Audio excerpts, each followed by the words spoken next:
Welcome everyone to my introduction to Plato's dialogue Timaeus.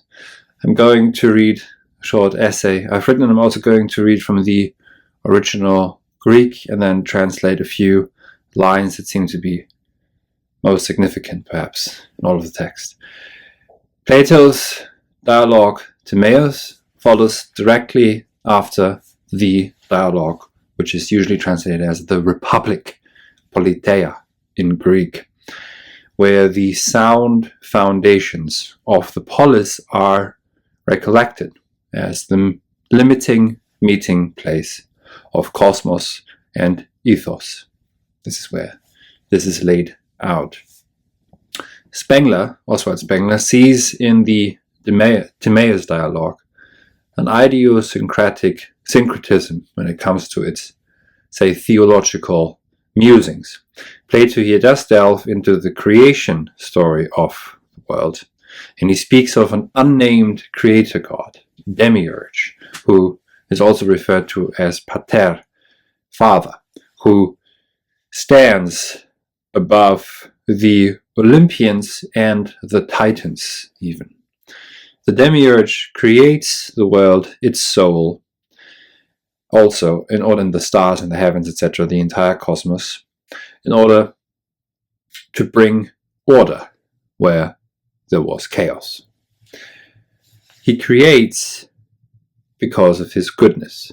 So we perhaps can see the quite syncretistic nature of this dialogue, and perhaps also we can see what may have been in the background here. The Timaeus follows the Politeia. For the former encapsulates the origin and the creation of the cosmos and of souls, and discloses further the difference between the eternal and the ephemeral and the temporal, the logical and the sensible, the soul and the body, and crucially, eternity and time. Time is here introduced as well. The Politeia decides the place of the polis and of its nomos, of the inhabitants, according to their souls. The golden souls are supposed to be the guardians of the polis. For example, the philosopher kings. Now, the origin of the souls, their amalgamations also their belonging to the stars, there's a connection or a relationship between souls and stars, in order to show the place of the polis in the cosmos, as it were. So the souls are not existent purely in the polis. That's what I'd like to say, but they are related to the entire fabric of the universe. They are, you could say in some sense, the universe, or a mirror of the universe. And this then is also mirrored in the polis, in what is usually deemed the ideal state, Idealstaat, or ideal polis in a usual ordinary reading of Plato. Souls can wander and are first handed over to the young gods when they are created, to the Olympians, to disperse across the earth, as Plato relates. And the father, the pater, the demiurge, mixes them, amalgamates them in a giant jug, and thereby creates the world, but also all its souls. The beginning of the Timaeus dialogue is, and that's, I think, profoundly crucial, is a recollection and bethinking of the Politeia, but also of Athens, the primordial Athens, and its feud with Atlantis. This feud is more profoundly engaged with and treated of in the dialogue Critias, which is an unfinished dialogue by Plato, but a crucial one because it also gets into the difference between Athens, these two cosmic places, Athens and Atlantis, which perhaps up until this day keep coming back and recurring, and to some degree being repeated in a certain way. So Critias here then relates the story in the Timaeus, the figure of Critias, of Athens, of primordial Athens, the original Athens, which appears to be very similar to the polis described in the Politeia. And the calling upon Mnemi, deep memory, Gedächtnis in German, from which thought can be recovered. Anamnesis is something that I will go into in another lecture soon, is not after, however, I think personal memory, only even though it's described as though Critias and Timaeus are remembering something personal, but it's a call, I think, into and a reaching into the deep memory of the cosmos itself, to recollect the origin. And of course, to remember, to remind someone of something can also in English have the connotations of warning someone or even admonishing, and to some degree this is also the case for the verb mnemnisko in ancient Greek. So this resemblance between primordial Athens, Athens, and the ideal state, or Athens, at the time of writing the dialogue, is itself, of course, this is not arbitrary. The reflection of primordial Athens, of Athens, in the ideal polis is a memory of the original. The ideal polis, and it's not a sterile, so none of them are dead copies or so, or just imitations. They're very much living. So the primordial Athens is alive as is the ideal polis. That's crucial, perhaps, to wrap one's head around. But this is also to say that the ideal polis is not fancy or fiction or a blueprint of some imagined baseless utopia, which is purely posited. So it's purely in terms of power laws posited. But no, it's not a fiction of the brain. It's not theoretical in that sense. Not one that tries to establish through natural laws the future of history, but instead is a recollection of what is alive and what can be brought out and brought to the fore and can be made to appear in this way.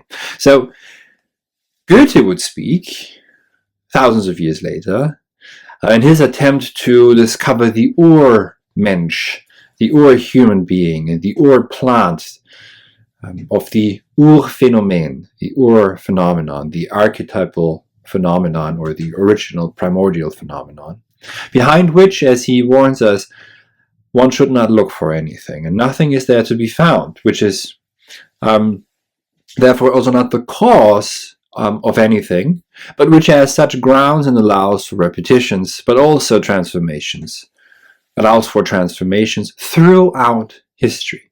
So how can something change its form but remain related to the origin? That's what Goethe is after here. And also here, more will be said soon.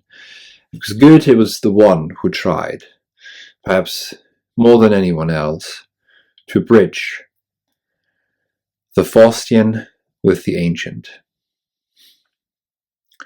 The polis of the Politeia is a new form, but remains the same through its resemblance with Athens, with primordial Athens, of which it is a transformation. For Goethe, this way of thinking is of a noetic ideation, of nous and ideatein, so of a seeing in the sense of a making present through nous. So there's here a relationship between, if you like, reason, nous, and the senses, and a letting see through nous.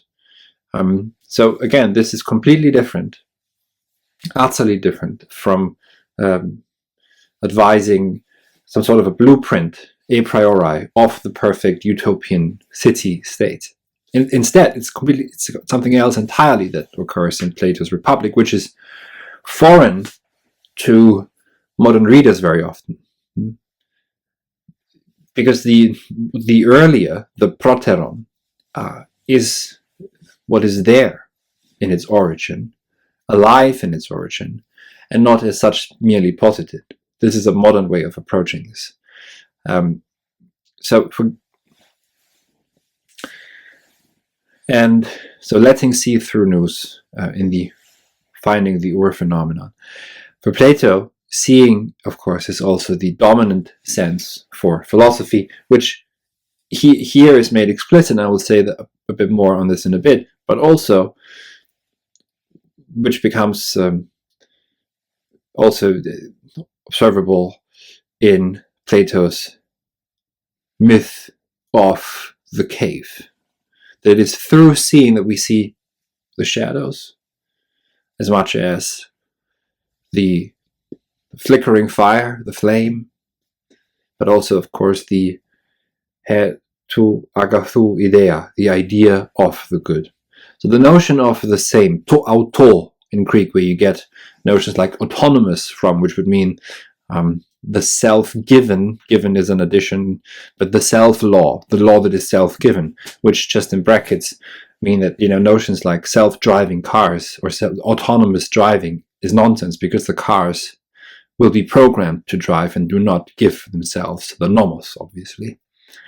But at this point where we are, none of these notions to still mean anything, which is also, of course, indicative of the non-place in which we have the eschaton, in which we seem to be digitally dwelling. So the to auto plays out here, since and through the creation of the cosmos, the souls, the gods, the stars, the heavens, etc., the heavenly bodies, through an activity of amalgamation that follows a strict numerology, the demiurge, the father god, creates the cosmos. And all that is, as Plato says, out of the same, ecto auto, this is at 35b if you want to read along.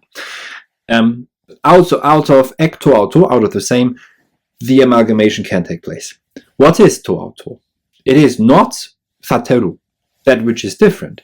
Yet what to auto is itself is not named. It is simply always to auto. It's also striking that in the German translation that I have, which is by Schleiermacher amongst others, they put dasselbe in German in quotation marks. So to auto itself, what it is not named. It is to auto. It is the same. To auto is also the word around which the poem of Parmenides dances. For the same is, for to auto, is thinking and being. The same is to be thought, but we learn, it seems, not how to bethink it. We learn only that from out of it, ek to auto, from out of the same, the amalgamation with the different and the similar takes place.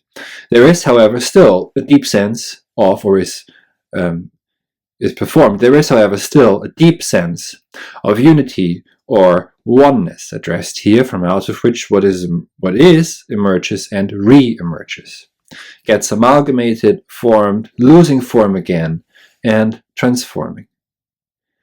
The souls, the human souls, are inextricably part of this. The soul is a mirror of the cosmos, as Leibniz's monad is a mirror of the universum. The one in the many and the many in the one.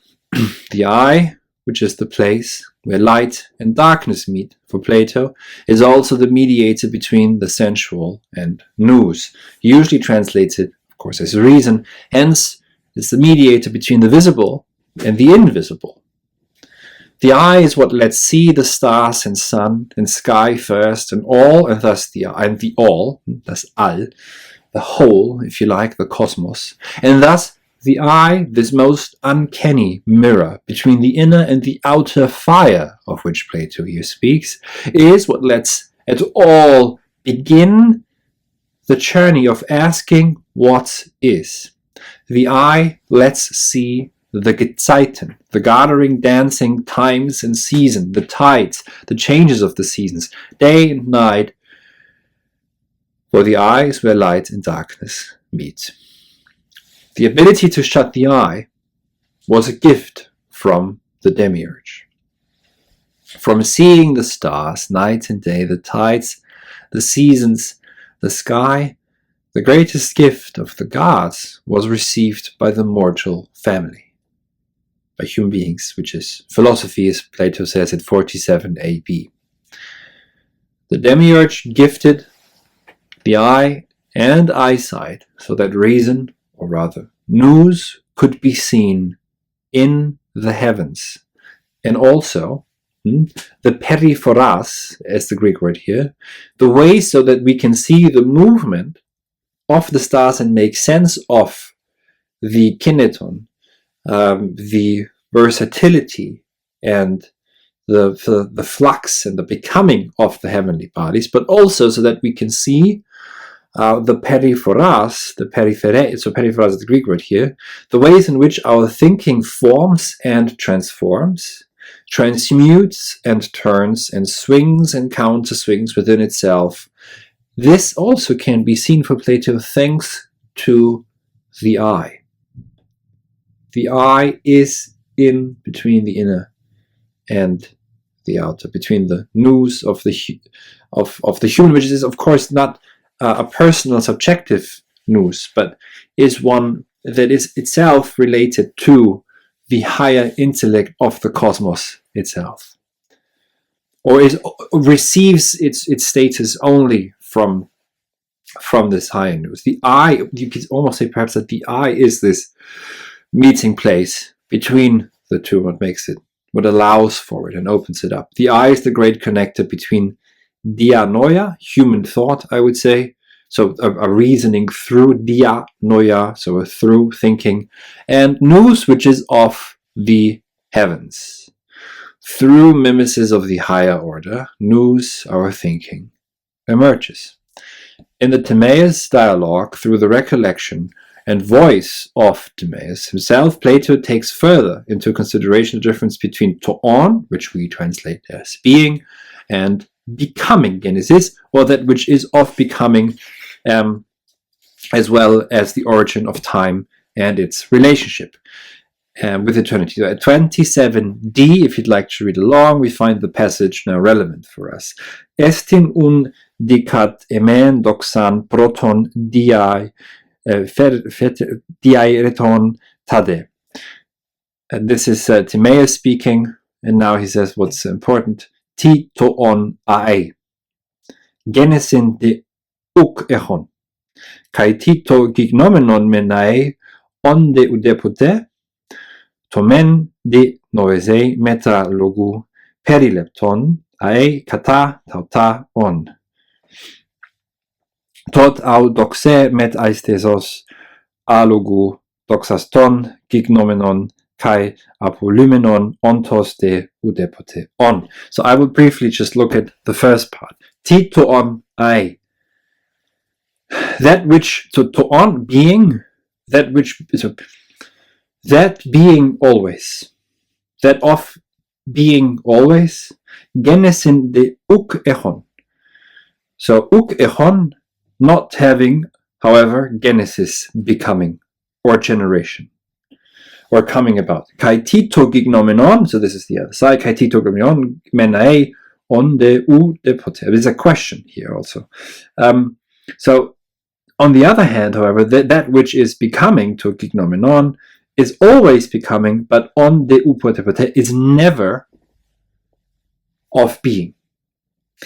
And the former is recognized through nous and logos, and I'll say a bit more in a second. But also, on the other hand, is of course seen only through the senses to doxa, imagination. Maybe we would say in one of this is representation, but it's not entirely accurate to apply representation back to arbitrarily to the Greeks. But it's perhaps sensual perception to make this easily, perhaps for now, understandable. This difference is here introduced. So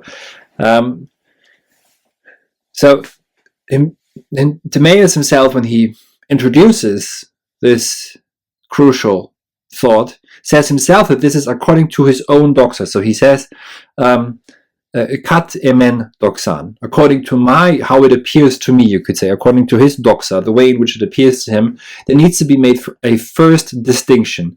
Di ereton, a proton di reton. So the first distinction needs to be made. So difference is introduced. Between what? Between what is always ti to onai and what is always becoming.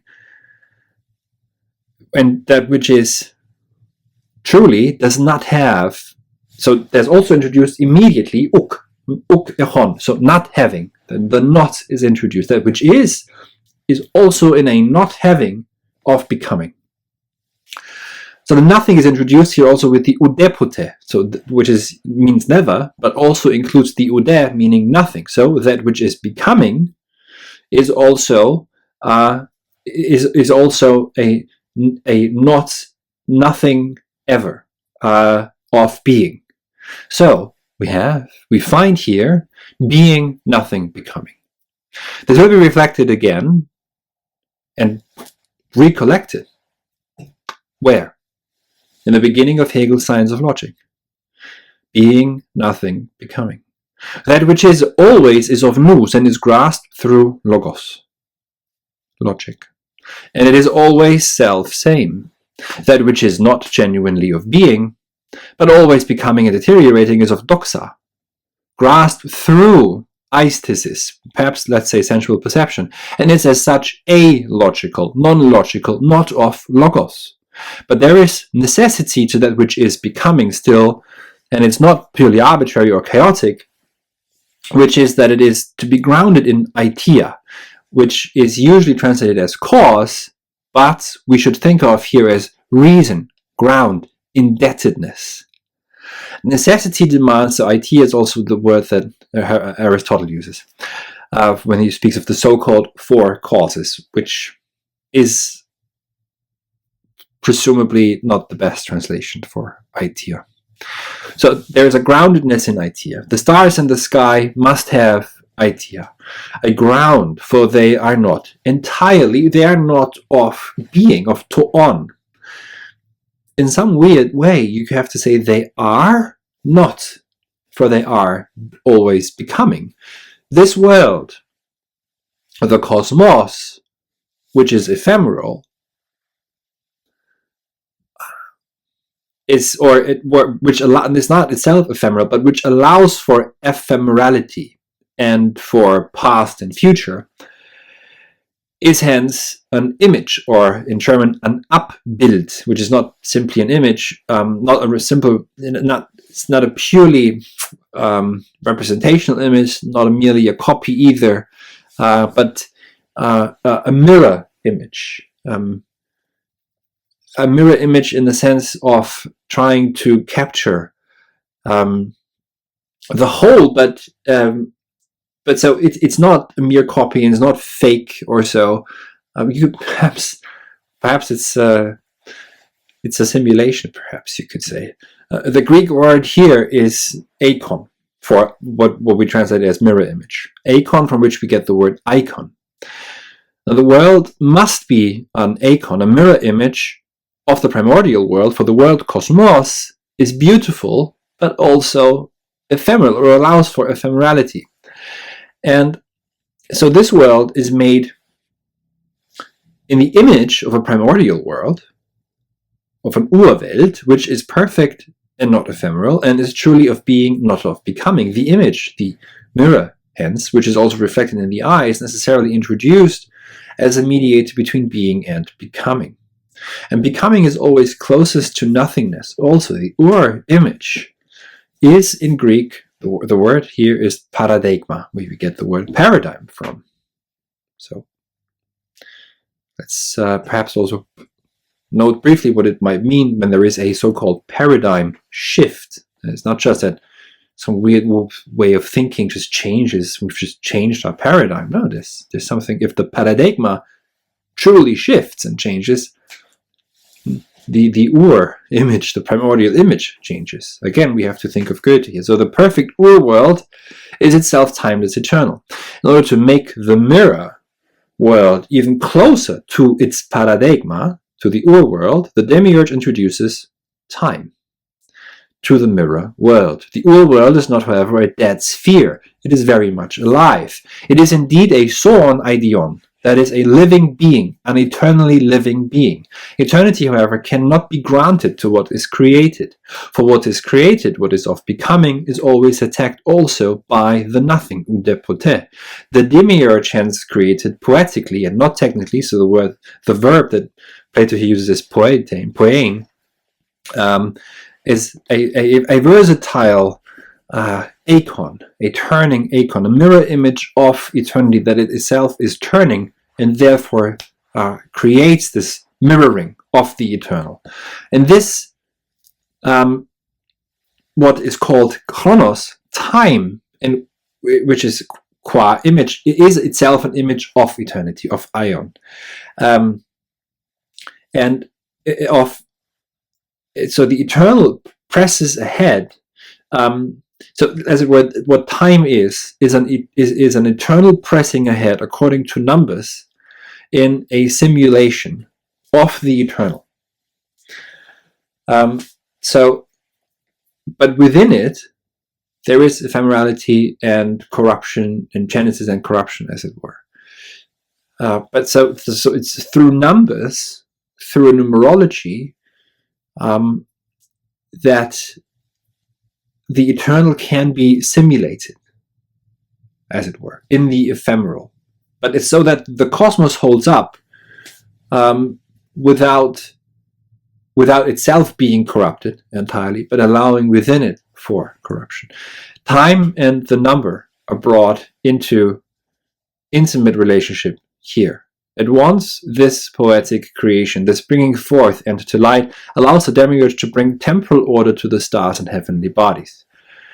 Time is the tool of the stars, as Plato says. And here Plato also stresses that the temporal forms of the verb enai, to be, which addresses the past and the future, it was, it will be, and nestai, are only appropriate for what is becoming and not for being. Only being is truly. For being is always self-same, tauta echon, holding itself as itself. These temporal forms of past and future are formed through the observation of the stars and heavenly bodies and the changes and transformations in the world.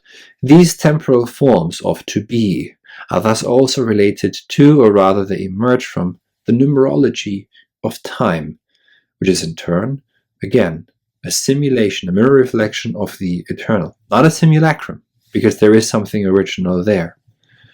What time then is also, and its relationship to being, of course, was asked again, only after 2,500 years, with the question being and time.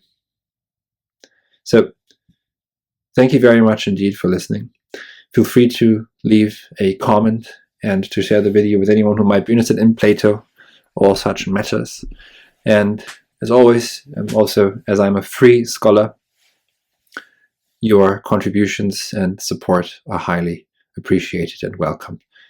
Thank you very much.